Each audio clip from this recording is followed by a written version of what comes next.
ప్రజలందరికీ నా నమస్కారాలు. నిజంగా ఉత్సాహం రెట్టింపు అయిపోయింది మీ ఊరికి వచ్చిన తర్వాత, గ్రామానికి వచ్చిన తర్వాత.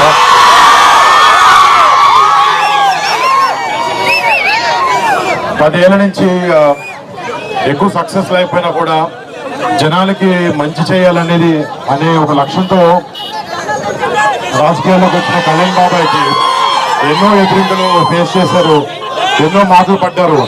కానీ కేవలం ప్రజలకి మంచి చేయాలని ఒకే ఒక ఉద్దేశంతో ఈ అన్ని దెబ్బలు తింటూ కూడా ఈ మంచిగా ఆలోచించే వ్యక్తి పవన్ కళ్యాణ్ గారు.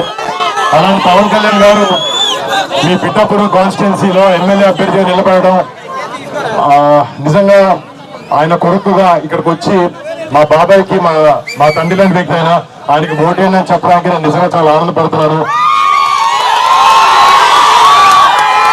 అంటే అధికారంలో ఉన్న చాలా పార్టీలు చేయలేనివి ఎన్నో విషయాలు కళ్యాణ్ బాబాయ్ 10 సంవత్సరాల నుంచి ఒక ఎమ్మెల్యే సీట్ లేకపోయినా కూడా కౌలు రైతులకు ప్రాబ్లం వచ్చినప్పుడు అప్పులు చేసి మరీ వచ్చి వారు డబ్బులు ఇచ్చారు. మట్టి కార్మిక ప్రాబ్లం వచ్చినప్పుడు ఫస్ట్ మొట్టమొదటిగా జనసేన నుంచి కళ్యాణ్ బాబాయ్ గారు కదిలి హెల్ప్ చేయడం జరిగింది. ఇలాగా మీరే ఇమాజిన్ చేసుకోవచ్చు, ఒక్కసారి బాబాయ్ని మన అసెంబ్లీ పంపిస్తే మన కోసం, మన ప్రజల కోసం ఎంత చేస్తారనేది.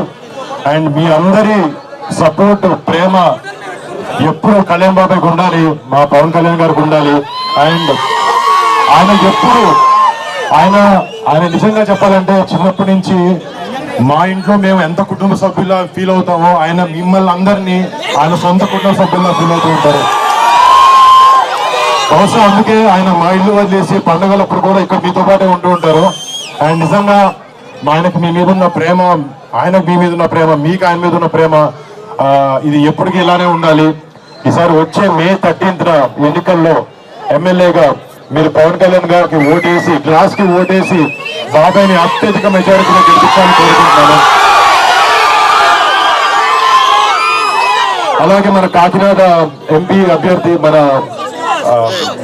ఉదయ్ గారు, శ్రీనివాస్ ఉదయ్ గారు కూడా ఆయన కూడా ఓటేసి గ్లాస్ గుర్తుకి 2 ఓట్లు వేసి